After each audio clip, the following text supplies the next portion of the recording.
আল্লাহু আকবার,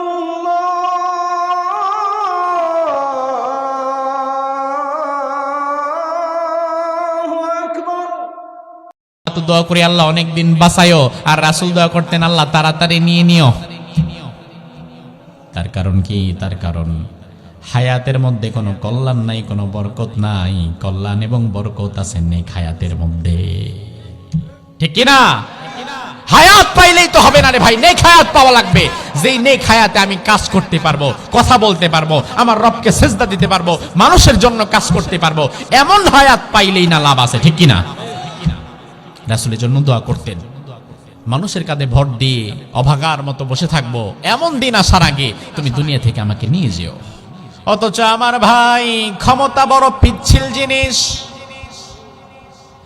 কচু পাতার উপরে পানি যেমন টলমলে, ক্ষমতা তার চেয়ে বেশি টলমলে। আগের দিনের ক্ষমতা বানরে পরের দিন জেলের আসামি বানায় দেওয়ার ক্ষমতা আল্লাহর আছে না নাই? আবার আগের দিন কিছুই নাই, এলাকায় তার দেখাও নাই, খোঁজও নাই, বেড়া আছে না মরছে কে জানে, কিন্তু পরের দিন আবার এলাকার মধ্যে ফুলের মালা নিয়ে ঘুরে আছে না নাই? আপনাদের ভুলে গেলে চলবে না। 2017 সালে মায়ানমার থেকে প্রায় 10 থেকে 15 লক্ষ রোহিঙ্গা মায়ের খাইতে খাইতে বাংলাদেশে ঢুকে গেছে। ওই রোহিঙ্গারা কিন্তু এখনো বাংলাদেশেই আছে। ওই রোহিঙ্গাদেরকে স্মরণকালের ভয়াবহ অত্যাচার করা হয়েছে, তখন আমরা দেখেছিলাম। অনেকের হয়তো এখনো মনে আছে ওই মুহূর্তের ভিডিওগুলো আমাদের কাছে যখন আসছিল, আমরা দেখতে পারি না। আহারে, জীবিত মানুষের গায়ে কেরোসিন তেল ঢেলে তার গায়ে আগুন লাগায় দিয়েছে। সে যখন মৃত্যু যন্ত্রণায় লাফায়, তার চারিপাশে ওই মায়ানমারের জানোয়ারগুলো দেখে দেখে হাসি দেয়, তামাশা করে। এই টোটাল হত্যাযজ্ঞ চালানো হয়েছে যার ইশারায়। তার নাম ছিল অং সান সুচি, মনে আছে? ওই বেডি এখন কই জানেন? আজকে কিন্তু না, আরো বহু বছর আগে থেকেই জেলে। ক্ষমতা টিকিয়ে রাখার জন্য মুসলমান 10-15 লাখ মাইরা বাংলাদেশে ঢুকাই দিছে। যারে খুশি তারে ধরেছে, মেরেছে। সে ভেবেছিল আমার ক্ষমতা থেকে কেউ আমারে কোনোদিন নামাতে পারবে না। অং সান সুচি যখন ক্ষমতা হারায়, ওই দিনের দৃশ্যটা এমন ছিল। ড্রেস পরেছে, যাবে পার্লামেন্টে, হঠাৎ করে ফোন বেজেছে, ম্যাডাম নিচে নাইমেন না। আর্মিরা পুরা বাড়ি ঘেরাও করে ফেলছে, আপনার ক্ষমতা শেষ। সে বলে আমার ক্ষমতা শেষ কেমনি? আমি না মাত্র সংসদে যাব। কয় অসম্ভব, ক্ষমতা শেষ। তার মানে ক্ষমতা কিন্তু কচু পাতার পানির চেয়েও টলমলে। কচু পাতার পানি পড়ার আগে বোঝা যায়, তবে ক্ষমতা যাওয়ার আগে বোঝাও যায় না। যেই ক্ষমতা দুদিনের ক্ষণস্থায়ী টলমলে, আজ আছে কাল নাই, ওই ক্ষমতা ওই রাজনীতির জন্য যে বান্দা তার ইমান বিক্রি করে দেয়, তার ইমান হারায় ফেলে। মূলত আল্লাহর দুনিয়াতে তার চাইতে বড় বোকা আর কেউ।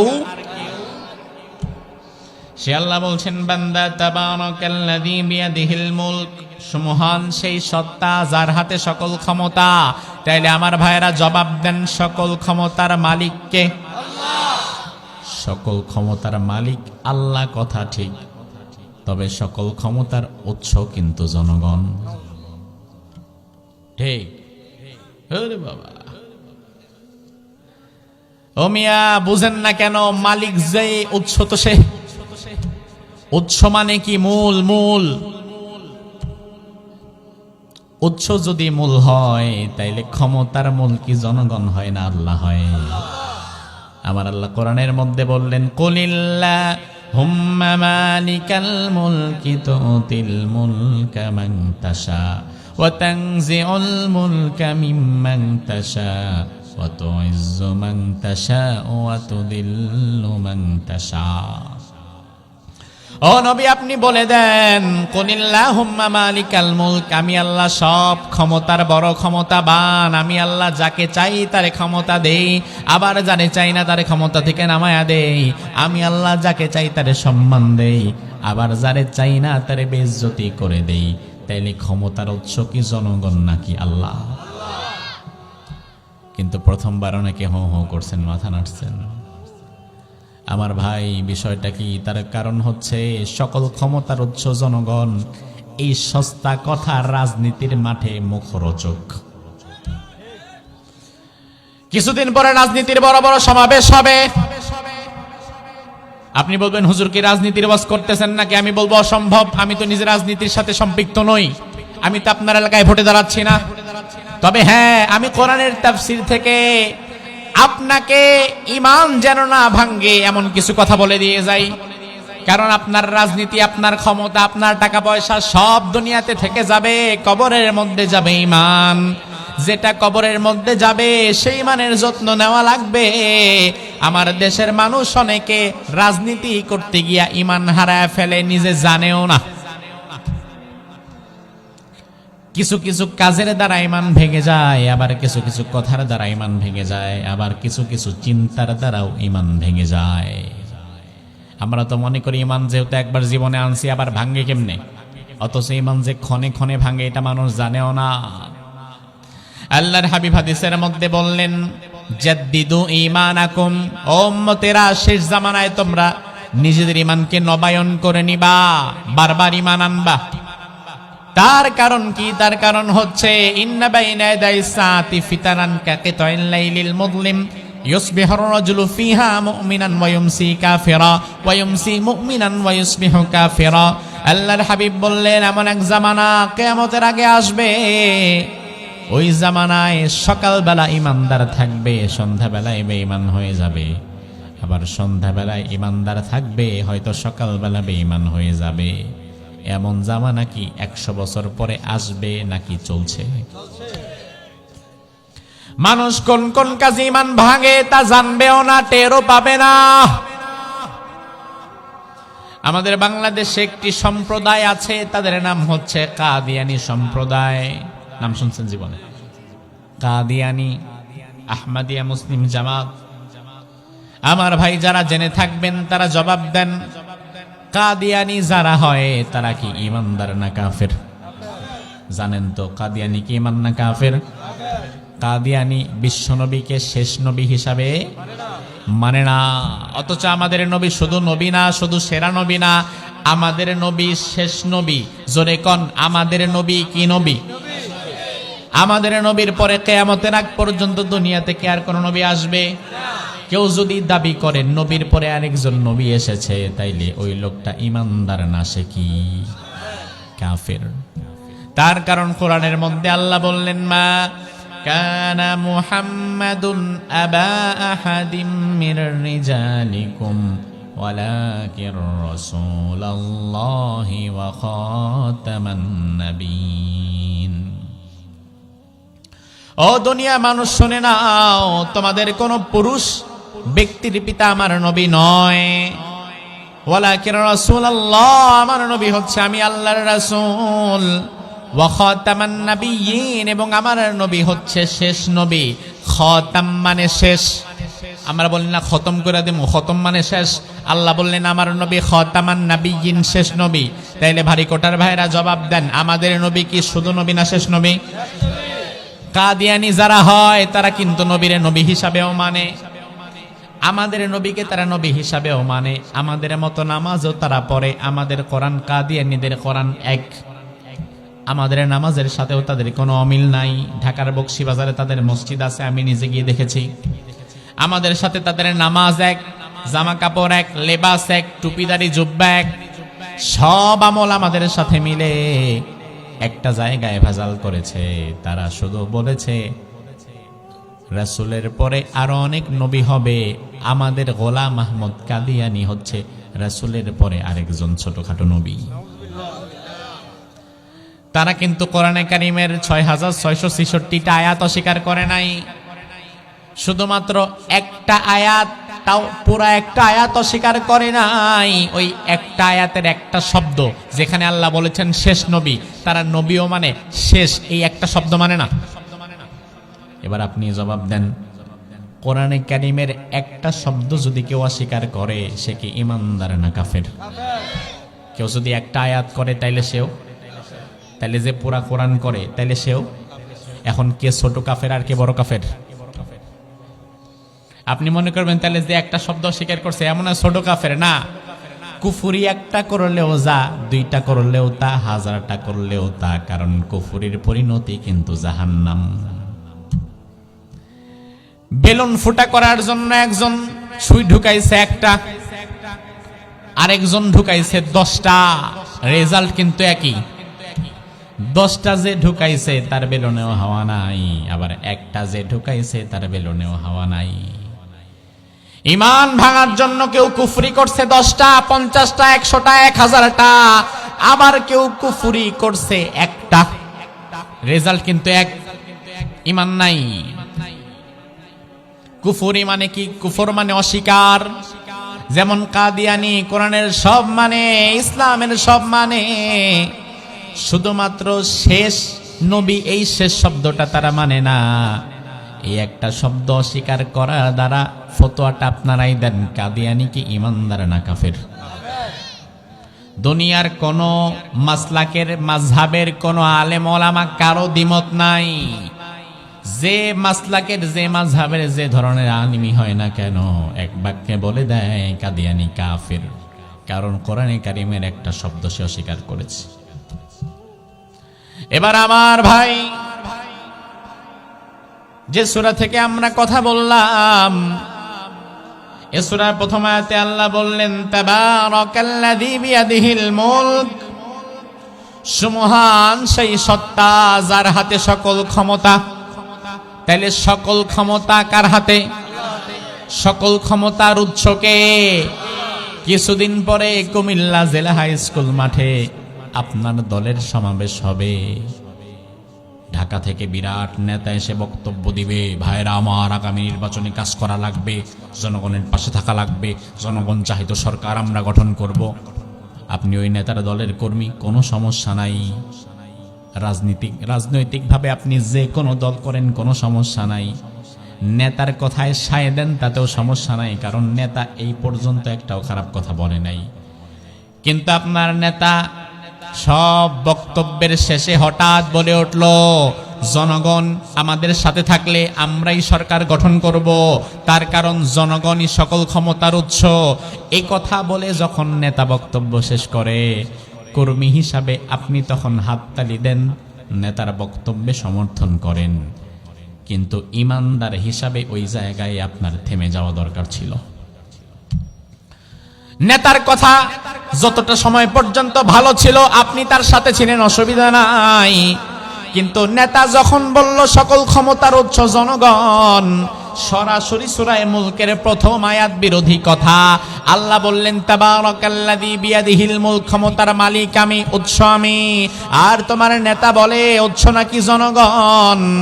ও ভাই আমার, কাদিয়ানি যদি কোরআনে কারিমের মাত্র একটা শব্দকে অস্বীকার করার কারণে কাফের হয়ে যায়, তাইলে যেই নেতা কোরআনে কারিমের একটা বড় আয়াত অস্বীকার করে ফেলছে, ওই নেতা কিন্তু কাদিয়ানির চাইতে বড় কাফের। বিবেকে কথা ঢুকান। কোরআনে কারিমের একটা শব্দ যে অস্বীকার করে, ওই বেটা যদি কাফের হয়, ফতোয়া তো আপনারাই দিয়েছেন কাদিয়ানি কাফের। তাইলে যে বলে ক্ষমতার উৎস জনগণ, সে তো কোরআনে কারিমের পুরা একটা আয়াত বাদ দিয়ে দিছে। তাইলে তার কুফরি তো আরো আগে হওয়ার কথা। রাজনৈতিক ভাবে আপনি যা খুশি তাই করেন, আমার আপত্তি নাই। তবে যে জায়গায় দেখবেন আমার নেতা ভুল করছে, ওই নেতা যত বড় আল্লাহওয়ালাই হোক না কেন, ওই নেতারে ওই সময় আর অনুসরণ করা যাবে না। এই যে আমি আপনাদের সামনে কথা বলছি, আমার কথা আপনি মানবেন ততক্ষণ, আমার কথার সাথে কোরআন এবং হাদিস মিলবে যতক্ষণ।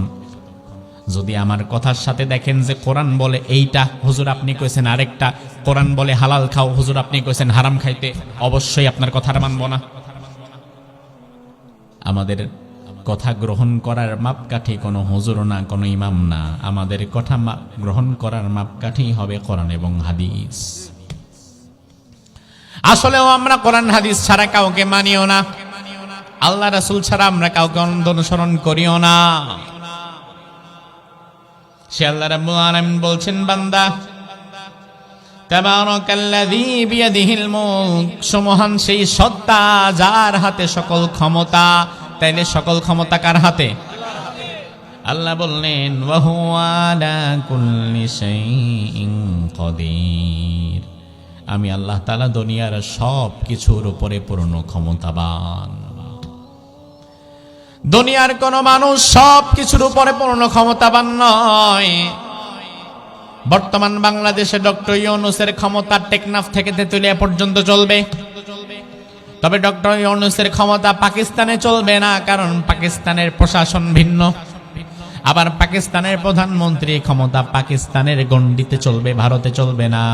আবার ভারতের নরেন্দ্র মোদীর ক্ষমতা ভারতে চলবে, চায়নায় চলবে না। দুনিয়াতে ক্ষমতার জায়গা ভাগ করা। আবার সারা দুনিয়াতে হয়তো ডোনাল্ড ট্রাম্পের ক্ষমতা চললে চলতে পারে, তবে সমুদ্রে চলবে না। সমুদ্রের মাছেরা তার কথা শুনবে না, আকাশের পাখিরা তার কথা শুনবে না। দুনিয়াতে সব জিনিসের উপরে যিনি ক্ষমতাবান এমন একজনই আছেন, তিনি কে? গাছে মাছে বনে বাগারে যেখানেই যান না কেন সেখানেই আল্লাহর ক্ষমতা আছে না নাই? আল্লাহ বলে, বান্দা আমি আল্লাহ সব কিছুর উপরে পূর্ণ ক্ষমতাবান। এবার যদি আপনি প্রশ্ন করেন আল্লাহ কত ক্ষমতাবান আপনি, আল্লাহ বললেন, বান্দা শুনে নাও, আল্লাযী খালাকাল মাউতা ওয়াল হায়া, আমি কত ক্ষমতাবান শুনে নাও। আমি আল্লাহ তাআলা খালাকাল মাউতা, মৌত বানালাম। মৌত মানে মৃত্যু। মৌত মানে কি? কথা কয় না। আল্লাহ বললেন আমি খালাকাল মাউত, আমি মৃত্যু বানালাম, ওয়াল হায়াতা, তারপরে জীবন বানালাম। আমার ভাই লক্ষ্য করেন, মনোযোগ দিলে তাফসীরের মজা পাবেন। আল্লাহ বললেন আল্লাযী খালাকাল মাউতা, আমি আগে মৃত্যু বানালাম, ওয়াল হায়াতা, তারপরে জীবন বানালাম। তাইলে আল্লাহর কথার মধ্যে সিরিয়ালে আগে কি জীবন না মরণ? কথা কয় না। কিন্তু দুনিয়াতে আমরা আগে আসি, বাঁচি, এরপরে মরে যাই। দুনিয়াতে আমরা দেখি আগে জীবন তারপরে মরণ। আল্লাহ কয় না না, আগে মরণ তারপরে জীবন। দুনিয়াতে বাঁচার আগে কেউ মরে না। আরে বাঁচেই তো নাই, মরবো কি?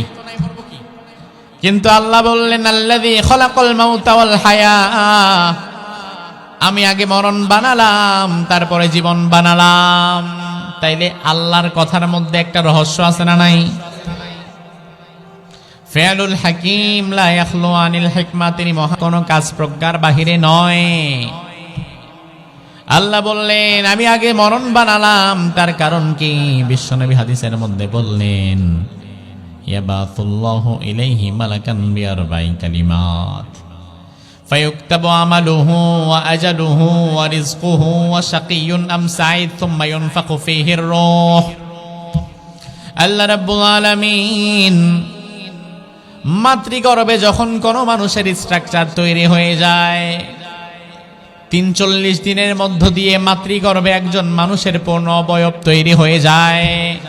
প্রথম ৪০, দ্বিতীয় ৪০, তৃতীয় ৪০, এমন ৩টা ৪০ দিনের পরে দুনিয়ার মানুষের স্ট্রাকচারটা মায়ের পেটে তৈরি হয়ে যায়। মায়ের পেটে তখন ছোট্ট একটা বাচ্চার আকৃতি আল্লাহ বানায়। ওই বাচ্চার হাত পা চোখ কান সব আছে, শুধু রুহু নাই। রুহু পাওয়ার আগে ওই বাচ্চাটা থাকে মৃত। ৩টা ৪০ দিন ওভার হয়ে যাওয়ার পরে আল্লাহ বললেন থুম্মা ইউনফাকু ফীহির রূহ, আমি আল্লাহ তাআলা রূহ দিয়ে জীবন দান করে দেই। তবে হ্যাঁ, জীবন দেওয়ার আগে, রূহ দেওয়ার আগে দুনিয়ার সব মানুষের মাথার কাছে মায়ের পেটের ভেতরে একজন ফেরেশতা পাঠায় কে? এই ফেরেশতা আমি যখন ছিলাম মায়ের পেটে আমার মাথার কাছে আসছিল, আবার আপনি যখন ছিলেন আপনার মাথার কাছেও আসছিল। ফেরেশতা হচ্ছে আল্লাহর বাহিনী। কোরআনে আল্লাহ বললেন ওয়ালিল্লাহি জুনুদুস সামাওয়াতি ওয়াল আরদ, আকাশ এবং জমিনে আমি আল্লাহর বাহিনী আছে। আল্লাহর বাহিনী হচ্ছে ফেরেশতা। ওই ফেরেশতাকে আল্লাহ তাআলা মায়ের গর্ভে আপনার মাথার কাছে পাঠিয়েছিলেন একটা কাজ দিয়ে। ফেরেশতা এসে এবার আপনার কপালের মধ্যে 4টে বিষয় লিখে দেয়। 4টা বিষয়। দুনিয়াতে যত মানুষ আমরা বেঁচে আছি, এই 4 বিষয়ের থেকে কেউ মুক্ত নয়। আমার কপালেও 4টা বিষয় লিখিত, আপনার কপালেও লিখিত, সবার কপালে লিখিত। আর ফেরেশতা যে 4টি বিষয় কপালে লিখে দিয়েছে, জীবনটা আপনার সেরকমই কাটবে। আল্লাহর হাবিব বলেন, ফেরেশতা 1 নম্বরে লিখে ফায়ুক্তাবু আমালুহু, কাজকর্মগুলো লিখে ফেলে। দুনিয়ার জমিনে আপনার কাজ কেমন হবে সেটা ফেরেশতা লিখে দেয়। এজন্য আমার ভাই, দুনিয়াতে সবার কাজ কিন্তু একরকম হয় না। অনেক মানুষ আছে যাদেরকে আপনি বাইন্ধা রাখলেও মসজিদ থেকে ফেরাতে পারবেন না। আবার অনেক মানুষ আছে যাদেরকে গলায় বাইন্ধা টানলেও মসজিদে নিতে পারবেন না। আছে না নাই? একই গ্রামের মানুষ, একই জায়গার মানুষ। আপনি কি লক্ষ্য করেন না ভাই, এই যে প্রচন্ড শীত, ফজরের সময় শীতের তীব্রতা কি আর একটু কমে না বাড়ে? কথা বলেন। ফজরের সময় ঠান্ডা পানি দিয়ে ওযু করে মসজিদে জামাতের সাথে নামাজ পড়ে এমন কিছু আল্লাহর বান্দা আপনাদের এই গ্রামে আছে না নাই? ফজরের সময় ঘুম থেকে উঠে ঠান্ডা পানি দিয়ে ওযু করে মসজিদে যাওয়াটা কিন্তু আসলে সহজ ছিল না, কিন্তু আল্লাহ তাআলা ওই বান্দার জন্য এটা সহজ করে দিয়েছেন, কারণ ওই বান্দাকে আল্লাহ জান্নাতের জন্য বানিয়েছেন। রাসূল বলেন, দুনিয়াতে যাকে আল্লাহ জান্নাতের জন্য বানায়, জান্নাতের কাজগুলো তার জন্য সহজ হয়ে যায়। এই জন্য ফজরের সময় ঠান্ডা পানি দিয়ে ওযু করে মসজিদে গিয়ে ফজরের নামাজ পড়াটা আল্লাহ তার জন্য সহজ করে দিয়েছেন।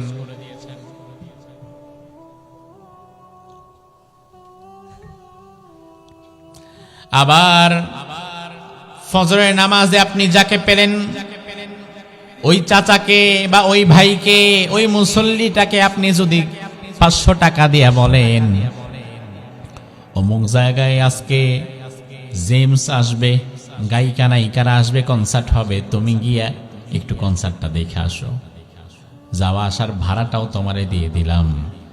আমার দিল সাক্ষী দেয়, ঠান্ডা পানি দিয়ে ওযু করে যে বান্দা ফজরের নামাজে শরীক হয়, সে আপনার টাকা নিয়ে কোনোদিনই হারামের কনসার্টে যাবে না।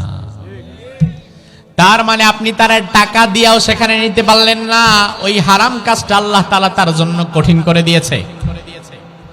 আবার অন্যদিকে দেখা যায়, ফজরের নামাজে ওযু করে মসজিদে গিয়ে নামাজ পড়া তার জন্য কঠিন।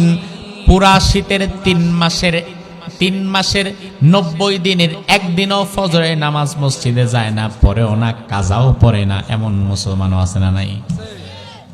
কিন্তু এর আপনার টাকা দেওয়া লাগবে না, বরং কোথাও গায়িকা নায়িকা আসলে সে নিজের পকেটে টাকা খরচ কইরা নিজে যাবে। তার মানে আপনি কি বুঝলেন ভাই? ফেরেশতা তো আপনার কপালের মধ্যে আপনার কাজের ধরন লিখে দিয়েছে। আপনি যদি দেখেন আল্লাহ তাআলা আপনার দ্বারা ভালো ভালো কাজ নিচ্ছে, মসজিদে যাচ্ছেন, নামাজ পড়ছেন, মানুষের সাথে ভালো ব্যবহার করছেন, মাহফিলে আসছেন, কথা শুনছেন, আল্লাহ রাসূলের কথা শুনলে আপনার অন্তর নরম হয়ে যায়।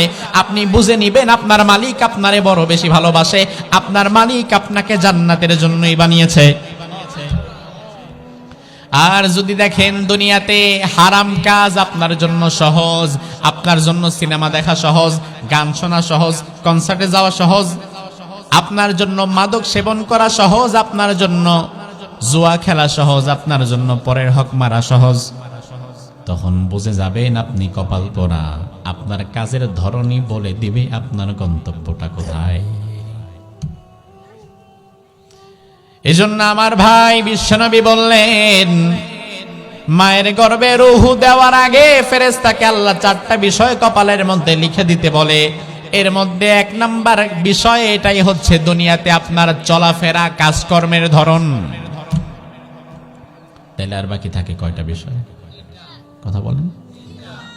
1 নাম্বার বিষয় হচ্ছে কাজকর্মগুলো ফেরেশতা লিখে দেয়। 2 নাম্বার বিশ্বনবী বললেন, ওয়া আজালুহু, মৃত্যুটাও লিখে দেয়। কবে, কখন, কোথায়, কিভাবে মরবেন এটাও ফেরেশতা লিখে দেয়। মজার বিষয় হচ্ছে ফেরেশতা যখন আপনার কপালে আমার কপালে মৃত্যুর দিন তারিখ লিখছিল ওই মুহূর্তেও কিন্তু আপনি মরাই ছিলেন। কারণ তখনও তো আল্লাহ রুহু দেয় নাই। রুহু দেওয়ার আগে তো 4টা বিষয় লিখে দেওয়া লাগে। এই 4টা বিষয় লিখে দেওয়ার পরেই না আল্লাহ রুহু দিয়ে আপনারে মায়ের পেটে জীবিত করে। তখন বাচ্চা হাত নাড়ে পা নাড়ে।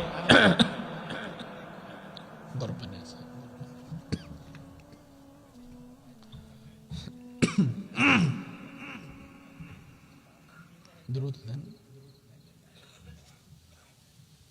বিসমিল্লাহ।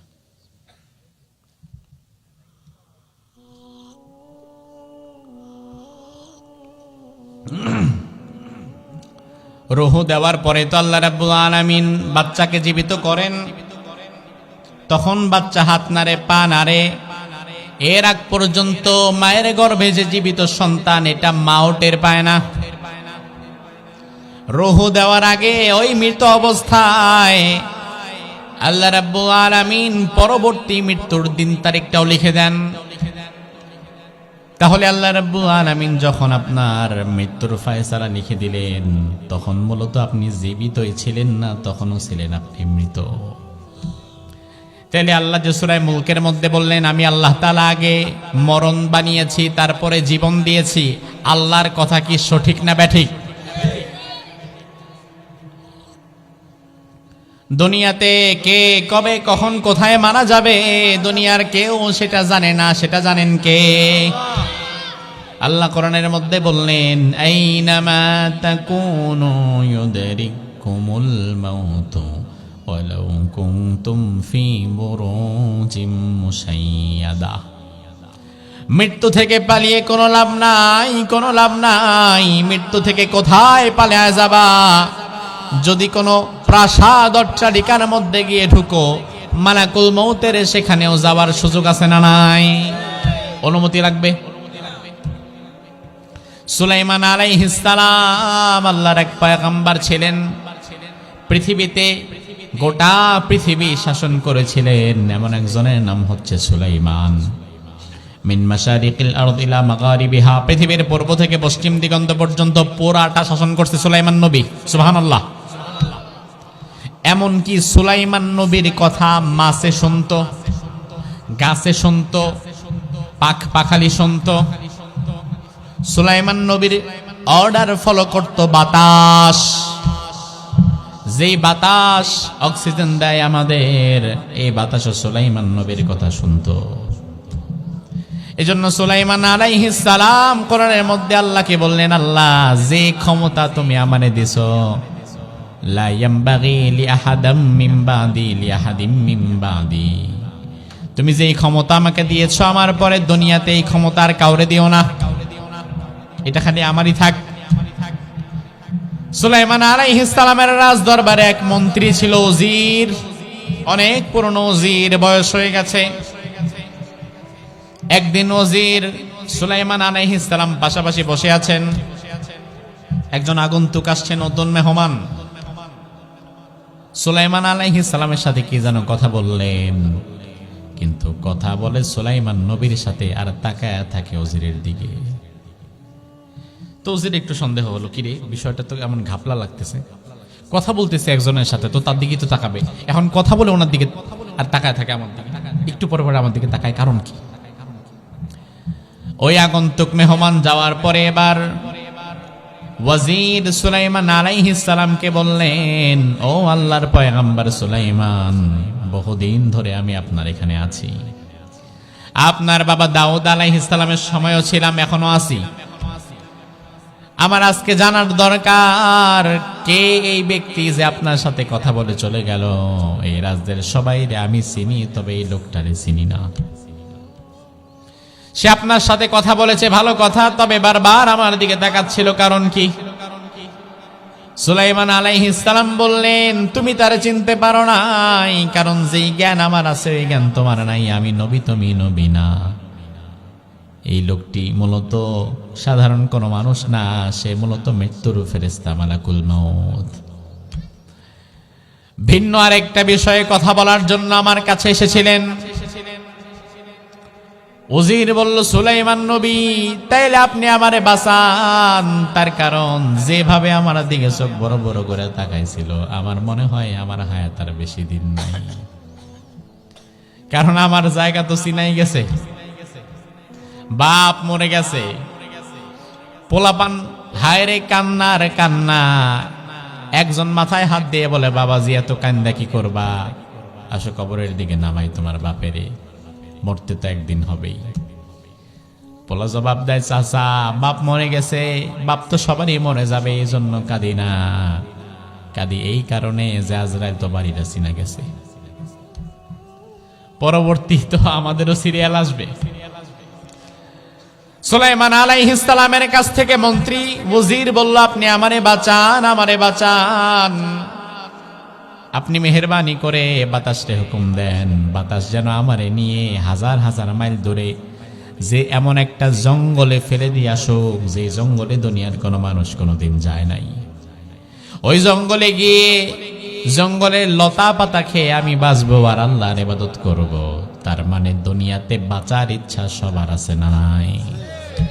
কেউ মরতে চায় না, মৃত্যু থেকে সবাই পালাতে চায়। তবে মৃত্যু থেকে যতই পালাতে চান, মৃত্যুকে যতই ভয় করেন, পালাতে পারবেন? মৃত্যুকে ভয় করিয়েন না ভাই, বরং ভয় করেন মৃত্যুর মালিককে। মৃত্যুর মালিক আল্লাহকে ভয় করেন, মৃত্যুকে নয়। আমাদের দেশের মানুষ আমরা সবাই মৃত্যুকে ভয় করি, মৃত্যুর মালিককে না।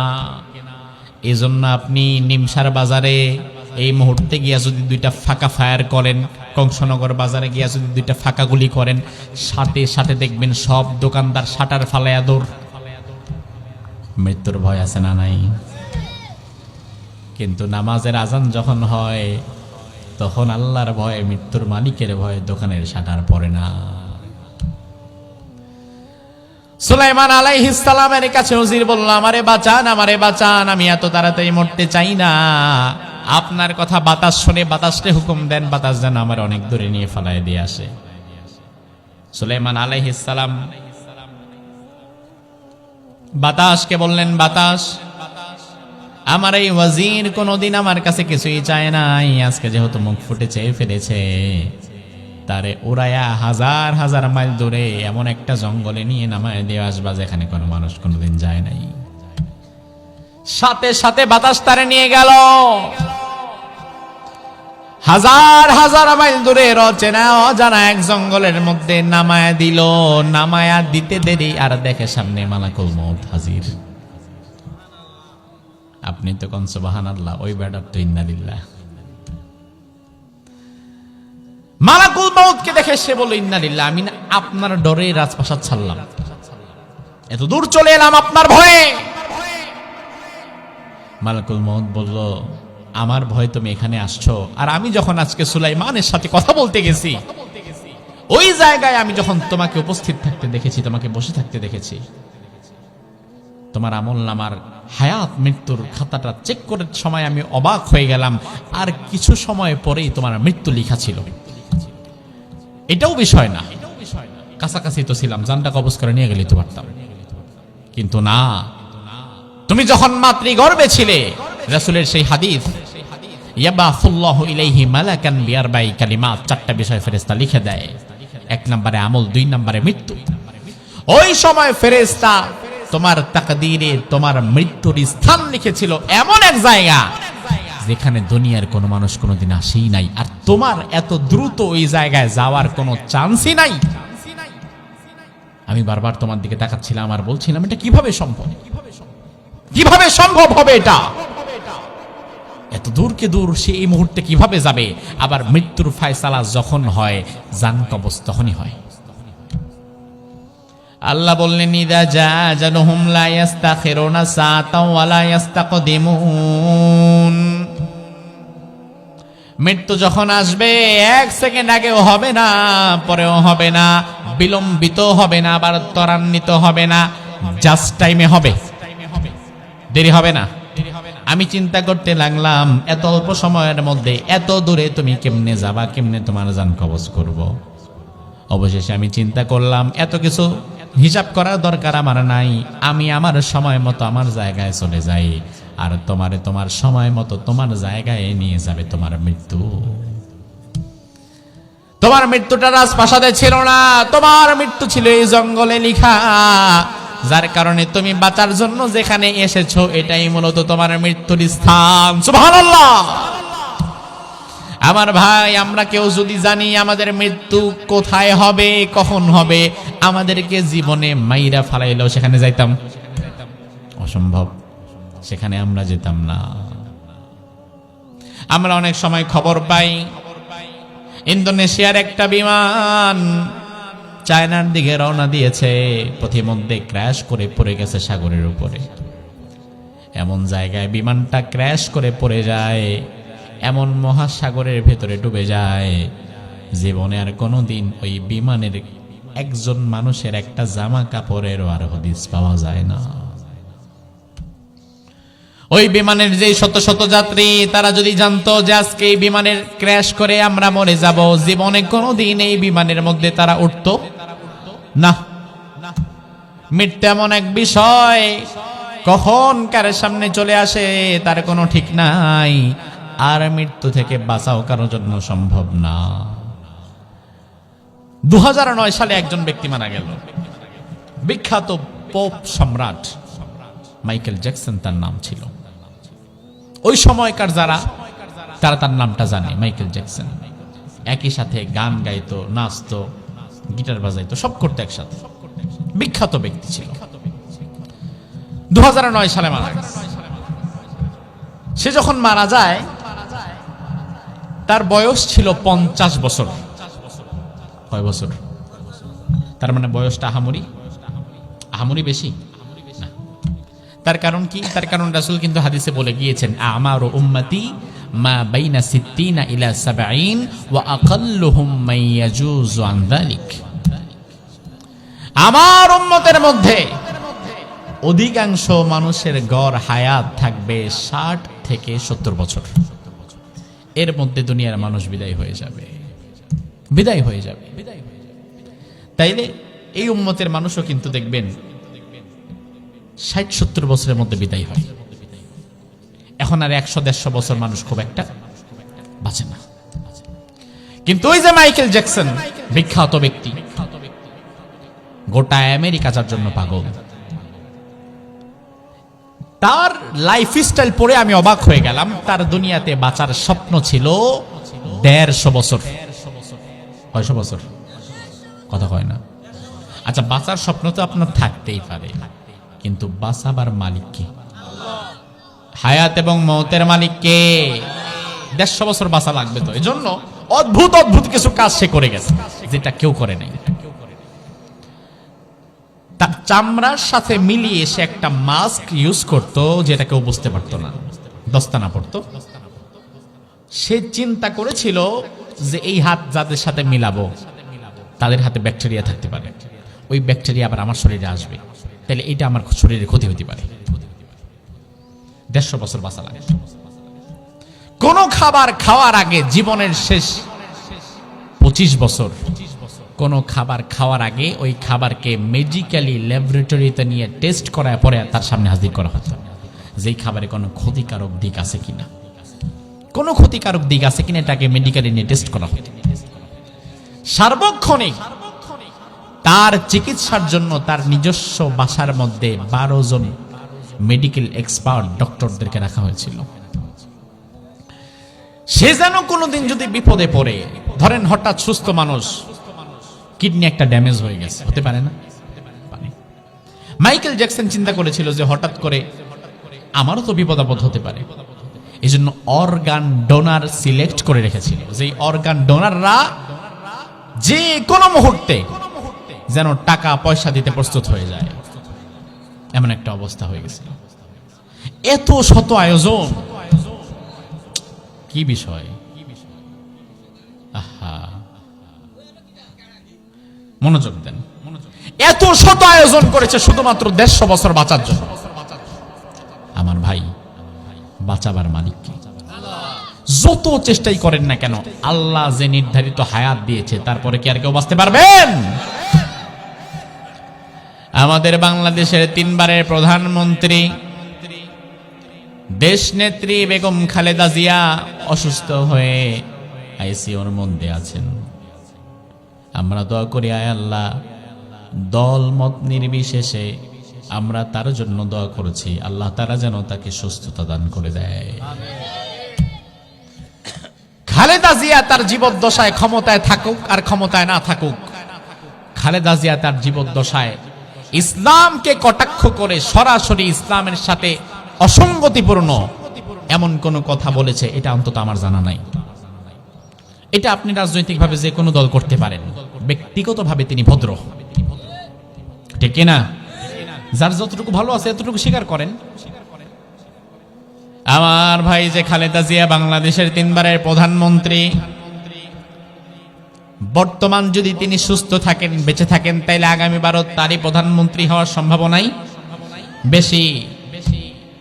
এই সব কিছুর মধ্য দিয়ে এখন তিনি আইসিইউতে আছেন।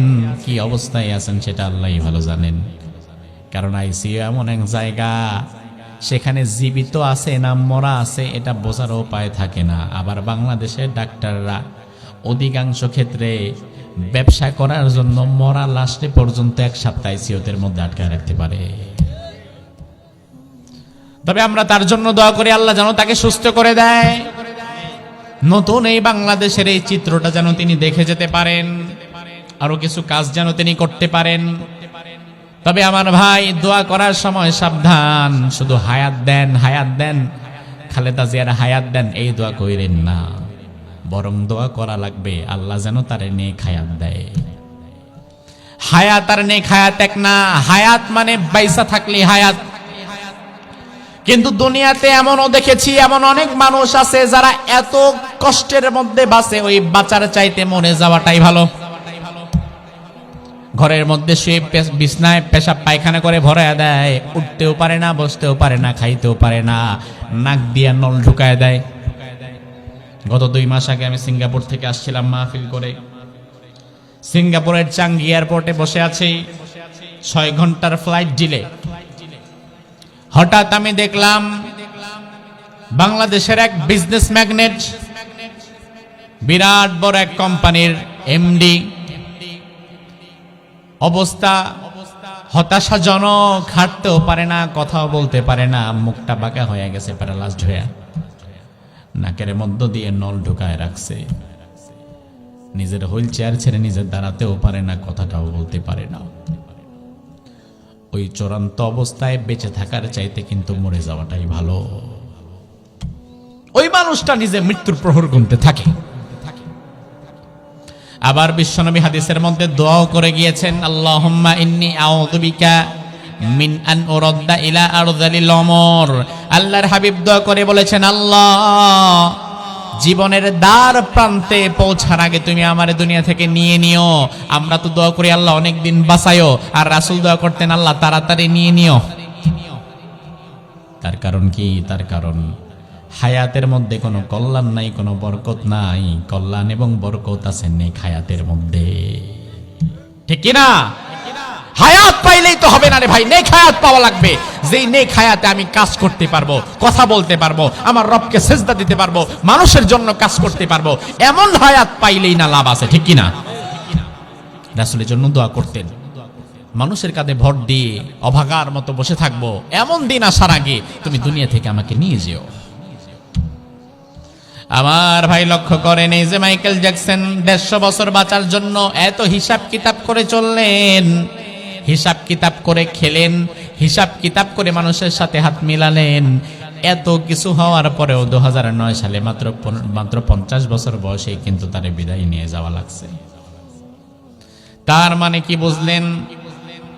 মৃত্যু কখন আসবে, কিভাবে আসবে আপনি টেরও পাবেন না।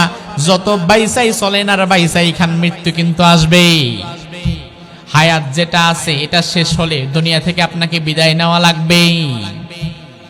এজন্য আল্লাহ রাব্বুল আলামিন আয়াতের মধ্যে বললেন, আল্লাযী খলাকাল মাউতা ওয়াল হায়া, আমি আল্লাহ মৃত্যু বানালাম এবং জীবন বানালাম।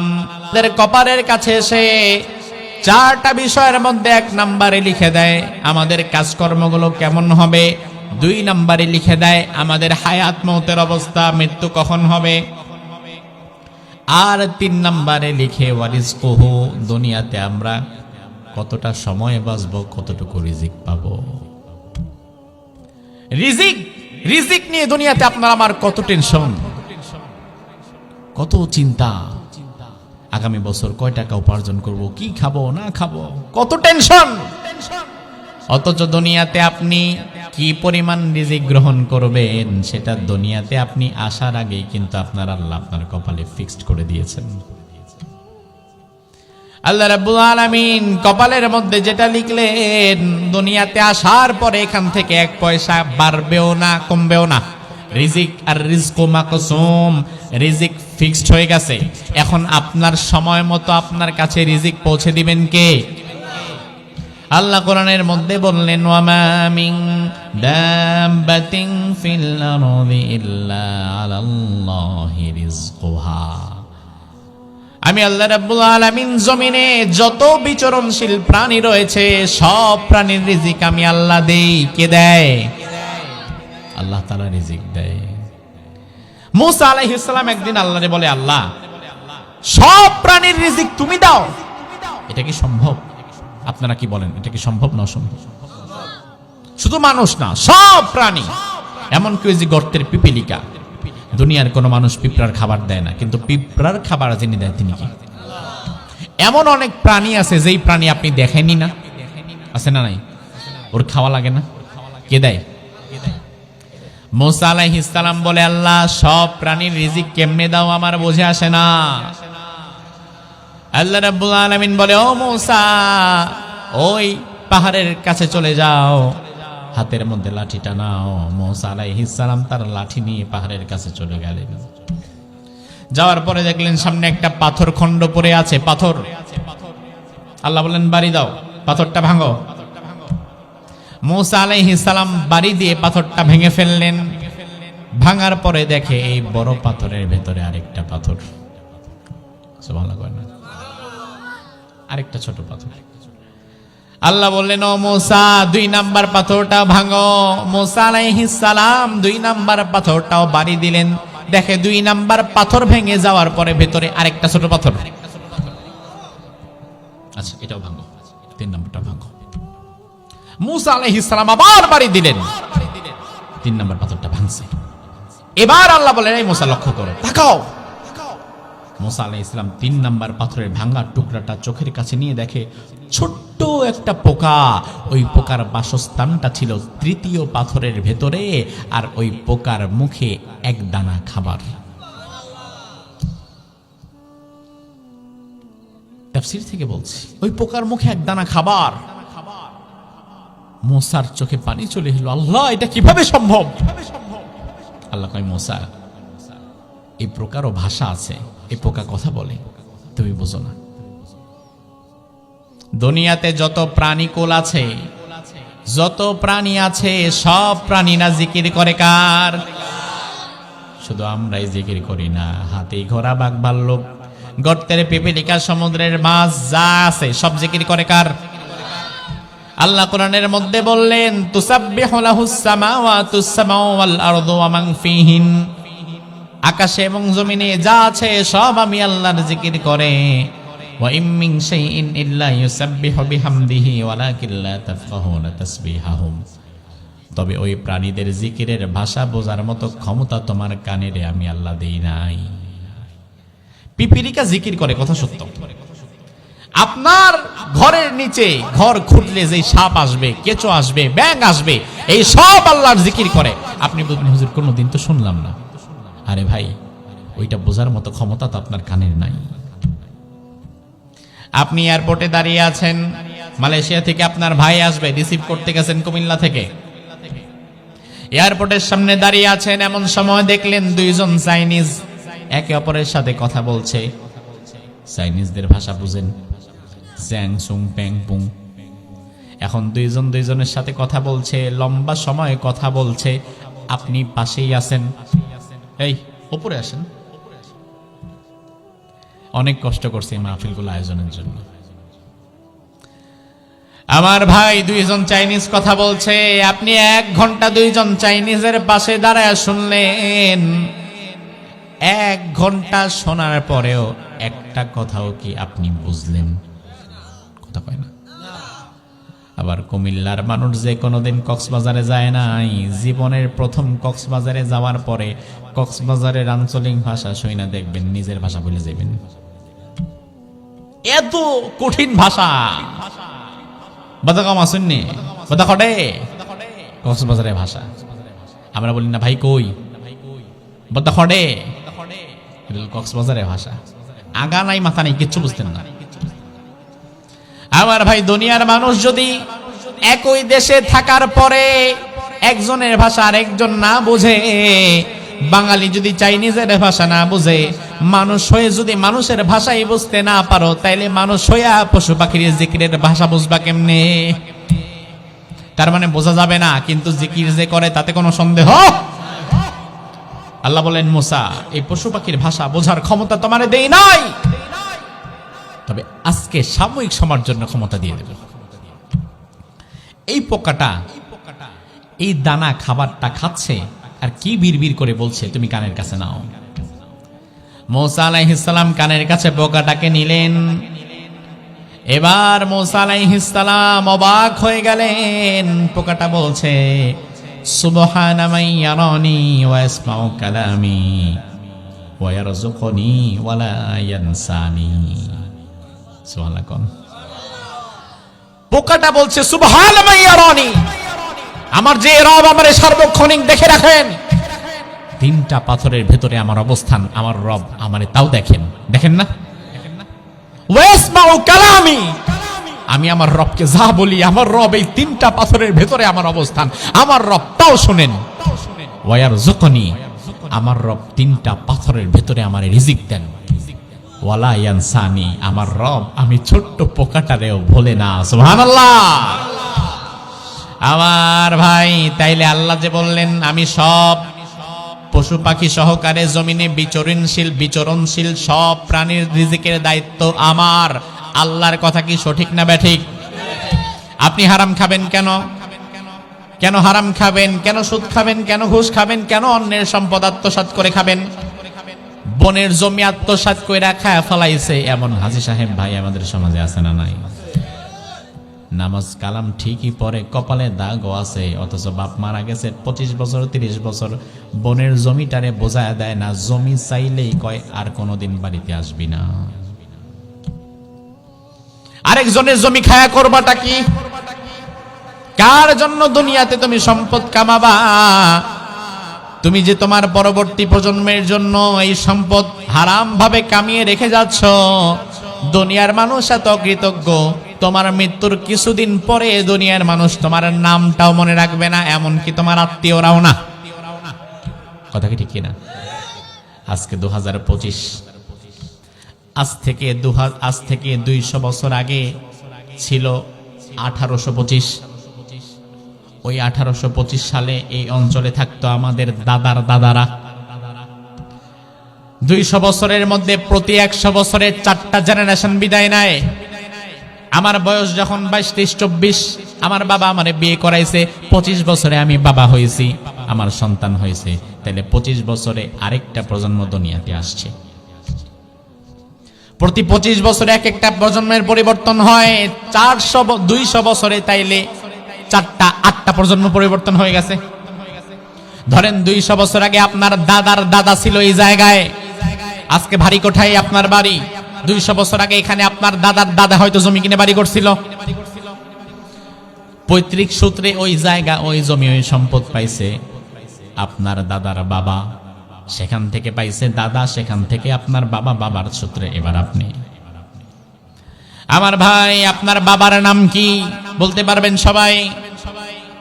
দাদার নাম কি তাও বলতে পারবেন, তবে দাদার বাবার নাম কি এটা বলতে পারবে এমন লোক এখানে অনেক কম আছে। আর যদি জিজ্ঞেস করি দাদার দাদার নাম কি, তাইলে একজনও পারবে কিনা আমার সন্দেহ আছে। তাইলে 200 বছরে দুনিয়ার মানুষ বাদ দাও মিয়া, তোমার আত্মীয়রাই তোমারে ভুলে যাবে। কার জন্য হারাম খাবা, কার জন্য হারাম সম্পদ রেখে যাবা, যে মানুষগুলো 200 বছরের ব্যবধানে তোমার নামটাই মনে রাখবে না, বাকি ইতিহাস তো পরের বিষয়। ওই মানুষদের জন্য দুনিয়াতে হারাম ভাবে সম্পদ রেখে যাওয়া কোনোদিন বুদ্ধিমানের কাজ হতে পারে না। হালাল ভাবে যতটুকু আছে থাকলে থাকুক, না থাকলে নাই, তবে হারামের দিকে যাব না। আমাদের অনেক ভাইরা মনে করে হালাল যেটা আল্লাহ তকদিরে লেখছে এটা তো লেখছেই, আর আমি যে একটু হারাম খাইলাম ও ইনকাম করলাম এটা তো আমি বোনাস। আমার ভাইটা বোনাস না, বরং আপনি হারাম যেটা খাইছেন এটাও নিজের রিজিকই ছিল, কিন্তু আপনি নিজের রিজিকটা তড়িঘড়ি করে হারাম ভাবে খাইছেন। আলী রাদিয়াল্লাহু আনহু নাম শুনছেন না? রাসূলের কি জামাতা, মেয়ের জামাই। আলী রাদিয়াল্লাহু আনহু একবার কোন এক সফরে বের হলেন ঘোড়ায় চড়ে। ঘোড়ার কাঁধে একটা সুন্দর জিনজির লাগানো আছে। আলী রাদিয়াল্লাহু আনহু তার একটা অভ্যাস ছিল, নতুন কোন মসজিদের পাশ দিয়ে যাওয়ার সময় সেখানে নেমে 2 রাকাত নামাজ আদায় করতেন। তার কারণ হচ্ছে মসজিদের যে জায়গায় আমরা সেজদা দেই, বিশ্বনবী বললেন এই সেজদার জায়গাগুলো কিয়ামতের ময়দানে আল্লাহর দরবারে আমাদের জন্য সাক্ষী দিবে। সুবহানাল্লাহ। যত জায়গায় সেজদা দিবেন, এজন্য আরেকটা আমল শিখে যান। মসজিদে যখন নামাজ পড়বেন জায়গাটা পরিবর্তন করবেন। ফরজ যেখানে পড়ছেন সুন্নতের সময় জায়গা পরিবর্তন করে আবার আরেক দিকে যান, পেছনে যান বা পেছন থেকে সামনে যান, জায়গা পরিবর্তন করে নেন, এটাও সুন্নাহ। তার কারণ যত জায়গায় আপনার কপাল ঠেকবে ওই জায়গাগুলো সাক্ষী দেবে কিয়ামতের ময়দানে কার কাছে? আলী রাদিয়াল্লাহু আনহু চিন্তা করলেন যে 2 রাকাত নামাজ পড়ে যায় এত সুন্দর মসজিদ। এই চিন্তা থেকেই ঘোড়াটাকে পাশে রেখে তিনি 2 রাকাত নামাজের জন্য মসজিদে ঢুকলেন। ঢোকার আগে দেখলেন যে বাহিরে এক ব্যক্তি বসা, কাম নাই কাজ নাই, বসে আছে। আলী রাদিয়াল্লাহু আনহু ডেকে বললেন, এই ভাই, আপনি কি থাকবেন এখানে আরেকটু? বলে, হ্যাঁ আমার তো কাজ নাই, থাকবো। তাহলে আমার ঘোড়াটাকে একটু দেখে রাখেন, আমি 2 রাকাত নামাজ পড়ে আসি। হ্যাঁ সমস্যা নেই। আলী রাদিয়াল্লাহু আনহু ভেতরে গেলেন, সুন্দর মতো ওযু করলেন, 2 রাকাত নামাজ আদায় করলেন। নামাজ শেষ করে সালাম ফেরানোর পর এবার তিনি দোয়া পড়ছেন আর চিন্তা করছেন, আচ্ছা বাহিরে যে মানুষটা 10-15 মিনিট আমার জন্য অপেক্ষা করলো, আমার ঘোড়াটার পাহারা দিয়ে রাখলো, আমি বের হয়ে খুশি হয়ে তারে কিছু বকশিশ দেই, এই চিন্তা করে তিনি পকেটে হাত ঢুকালেন। পকেটে হাত ঢুকায়া পকেট থেকে হাত বের করলেন, দেখলেন হাতের মধ্যে 2 দিরহাম। কয় দিরহাম? 2 দিরহাম। তার মানে 2 দিরহাম বের হয়ে তিনি ওই লোকটাকে দিয়ে দিবেন। বের হয়েছে, বের হয়ে দেখে সর্বনাশ, এই বেটা তার নাই, ঘোড়া আছে। তবে ঘোড়ার গলায় যে দামি জিনজিটা ছিল এই জিনজিটা খুলে নিয়ে ভাগছে, সিসকে চোর। আলী রাদিয়াল্লাহু আনহু চিন্তা করলেন, আহারে আমার জিনজিটা নিয়ে গেলি। তিনি কষ্ট পেলেন, মন খারাপ করলেন। ওই বান্দা এই জিনজির চুরি করে নিয়ে বাজারে চলে গেছে। চিন্তা করছে দাঁড়ায় থেকে লাভ কি, 2 টাকার ব্যবসা হয়ে যাবে। বাজারে গিয়ে বলল, জিনজির একটা আনছি, নিবেন? এখন দোকানদার এই লোকের হাব ভাব দেখে, মতি গতি দেখে বুঝে ফেলছে যে মাল সুবিধার না। কারণ আমার ভাই, চুরি করা জিনিস বাজারে বিক্রি করতে গেলে এমনিতেই বিক্রেতার মনের মধ্যে একটু ভয় আছে না নাই? আর কাস্টমার যদি একবার বুঝা ফেলায় যে এটা চুরির মাল, তাইলে কি দাম কমে না বাড়ে? জানেন কেমনে, অভিজ্ঞতা আসেনি? দাম কমে যায়। গুলিস্তানে গিয়ে দেখবেন এমন আইফোন চুরি করে নেয়, 1.5 লাখ টাকা 2 লাখ টাকার আইফোন চুরি করে নিয়ে 5,000 টাকা বিক্রি করে দিয়ে দেয়। ওর গাঞ্জার টাকা হইলে চলে। আলী রাদিয়াল্লাহু আনহুর জিনজিটা চুরি করে সে বাজারে গেছে, দোকানদার বুঝে ফেলছে জিনজিরের দাম অনেক আছে ঠিক, তবে এই জিনজিরের আসল মালিক সে না। দোকানদারকে গিয়ে বললেন, ভাইটা নিবেন? হ্যাঁ নিতে পারি, তবে বেশি দাম দিতে পারবো না। কত দিতে পারবেন? কয় 2 দিরহাম। কার কিছু পারে না? কয় না। আচ্ছা ঠিক আছে, দিয়ে দেন। দোকানদার 2টা দিরহাম তাকে দিল, সে জিনজিরটা দোকানদারকে দিয়ে 2 দিরহাম নিয়ে বাড়ির দিকে হাঁটা দিল। এবার আমার ভাইরা একটু হিসাবটা মিলান। এই ব্যক্তি যদি এই জিনজিরটা চুরি করে না এনে আর 15টা মিনিট অপেক্ষা করত, তাহলে আলী রাদিয়াল্লাহু আনহু মসজিদ থেকে বের হয়ে তারে দিত কয় দিরহাম? আচ্ছা, সে যে চুরি করছে, চুরি করে হারাম খেয়ে সে পেয়ে গেছে এবার 200 দিরহাম। হ্যাঁ, 200 দিরহাম পাইছে, বিক্রি করছে কত দিয়ে? 2 দিরহাম। তার মানে কি? তার মানে এটাই রিজিক। আল্লাহ তাআলা তাকদীরে 2 দিরহামটাই লিখে রেখেছে, এর কমও না বেশিও না। এখন কাজ হচ্ছে আপনার কাছে এটারে আপনি হালাল ভাবে আনবেন না হারাম ভাবে আনবেন। হালাল ভাবে করলেও এটাই পাবেন, হারাম ভাবে করলেও এটাই পাবেন। আপনি হয়তো অনেক সময় তড়িঘড়ি করে হারাম খাইছেন 15,000 টাকা, দরকার ছিল না, আর 2 দিন অপেক্ষা করতা, এই 15,000 টাকা আল্লাহ হালাল ভাবে তোমার কাছে পাঠাই দিত। কিন্তু আমরা আরেকজনেরটা হারাম খায় মনে করি জিতে গেছি। আরে পাগল, ধুর, আপনি তো বোকা। নিজের ভাগ্যের হালাল রিজিকটারে আরো উল্টা হারাম বানায় খাইছেন। এই জন্য আমার ভাই, ফেরেশতা 3 নম্বরে লিখে আমাদের রিজিক কতটুকু হবে, কি পরিমাণ হবে। 4 নম্বরে লিখে শাকিয়ুন আও সাঈদ, সৌভাগ্যবান হবেন না হতভাগা হবেন। এই 4টা বিষয় লিখে দেওয়ার পরে ফেরেশতা এবার আল্লাহকে বলে, আল্লাহ আমার কাজ শেষ হয়ে গেছে। আল্লাহ রাব্বুল আলামিন সুম্মা ইউনফাখু ফীহির রূহ, এরপরে আল্লাহ রূহ ফুৎকার করে দিয়ে দেয়। তাইলে আমার ভাই আমরা কি বুঝলাম? দুনিয়াতে আমরা আসছি আগে না মৃত্যু লেখা হয়েছে? আগে আগে মৃত্যু লেখা হয়েছে। এই জন্য আল্লাহ রাব্বুল আলামিন বললেন, ও ইমানদার, দুনিয়াতে তুমি আসার আগে তোমার মৃত্যু আমি লিখে দিয়েছি। এই জন্য দুনিয়াতে হারামের দিকে যেও না, হালালের পথে থাকো। হালালের পথে থাকলে রিজিক বাড়ায় দিবেন কে? এরপরে রাতে আল্লাহ রাব্বুল আলামিন বলেন, আল্লাযী খালাকা সাবআ সামাওয়াতিন তিবাকা, আমি আল্লাহ তাআলা 7 আসমান বানালাম খুঁটিহীন, বেগাইরে আমাদ। এই যে 7টা আসমান আল্লাহ বানালেন, এই 7টা আসমানের মধ্যে কি কোনো খুঁটি আছে নাকি? খুঁটি ছাড়া দুনিয়াতে কোনো ছাদ হয় নাকি?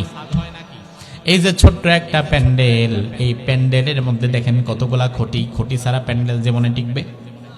অথচ বিশাল আসমান, এই আসমানের মধ্যে কোনো খুঁটি নাই। কার কুদরত? আল্লাহ বললেন, মা তারা ফি খালকির রহমানি মিন তাফাউত, রহমানের সৃষ্টির মাঝে কোনো ভুল কি তুমি লক্ষ্য করতে পারো? এটা আল্লাহ প্রশ্ন করতেছেন। ও বান্দা, তোমার রহমান আকাশ এবং জমিন যা বানিয়েছেন, তোমার রহমানের সৃষ্টির মধ্যে কি কোনো ভুল আছে নাকি? জবাব আপনারাই দেন, আছে। নিখুঁত সৃষ্টি, দুনিয়াতে এত নিখুঁত সৃষ্টি কেউ করতে পারে না। এতটা নিখুঁত সৃষ্টি, যেখানে যা লাগবে, যতটুকু লাগবে ততটুকুই দিয়েছে। অ্যাস্ট্রোনমি, কসমোলজি নিয়ে যারা গবেষণা করেন, মহাকাশ বিজ্ঞান যারা, নাসার গবেষণাগার, ওই মহাকাশ বিজ্ঞানীরা নাসার গবেষণাগার থেকে বলেছেন যে সূর্য আমাদের আলো দেয়, এই সূর্যকে আল্লাহ এমন জায়গায় ফিট করে রেখেছেন, এমন জায়গা থেকে সূর্যটা ঘুরছেন, সূর্য যদি কোনোদিন তার 1 সেন্টিমিটার নিচের দিকে নেমে আসে, গোটা পৃথিবীর সাথে সাথে ব্লাস্ট হয়ে যাবে। আবার 1 সেন্টিমিটার উপরের দিকে চলে গেলে গোটা পৃথিবী ঠান্ডায় ফ্রিজ হয়ে যাবে, মানুষ পশু পাখি সব মারা যাবে। তাইলে সূর্যকে তার একুরেট জায়গার মধ্যে যিনি সেট করে রাখলেন, তিনি কে? সে আল্লাহ বলছেন, মা তারা ফি খালকির রহমানি মিন তাফাউত, রহমানের সৃষ্টির মধ্যে কি কোনো ভুল আছে নাকি? কোনো ভুল নাই, কোনো ভুল নাই। এক পীর সাহেব হুজুর বট গাছের নিচে বিশ্রাম নিচ্ছিলেন। বিশাল বট গাছের নিচে বিশ্রাম নেওয়ার সময় পীর সাহেব হুজুর বটের ফলের দিকে তাকায় মনে মনে ভাবে, আল্লাহ, আপনি যে বললেন আপনার সৃষ্টির মধ্যে কোনো ভুল নাই। হ্যাঁ, কথা ঠিক, ভুল নাই, কিন্তু আমার মধ্যে একটা প্রশ্ন জাগে, এত বিশাল বট গাছ কিন্তু ফল একেবারে ছোট ছোট, এটা তো গাছের সাথে বেমানান। অন্যদিকে লাউ গাছ দাঁড়াইতেই পারে না, বেঁকা হয়ে যায়, লাঠি দিয়ে বাঁধা রাখা লাগে। এত বিশাল বিশাল লাউ কুমড়া, এটাও তো মানাইল না। দরকার ছিল লাউ গাছে বটের ফল দেওয়া, আর বন গাছে লাউয়ের মতো বড় বড় ফল দেওয়া। এই চিন্তা করতে করতে ঘুমায় গেছেন। হঠাৎ কিছু সময় পরে একটা বটের ফল মাথার উপরে টুপ করে পড়েছে, ঘুমটা ভেঙে গেছে। ঘুমটা ভাঙার পরে উপরের দিকে তাকায় বলে, আল্লাহ আমি যা চিন্তা করছি সর্বনাশ। আল্লাহ আপনি যা করেছেন এটাই ভালো। ফিআলুল হাকিম লা ইয়াখলু আনিল হিকমাহ। আমি যে চিন্তা করেছি ওই চিন্তা অনুযায়ী কাজ হইলে তো খবর হয়ে যেত।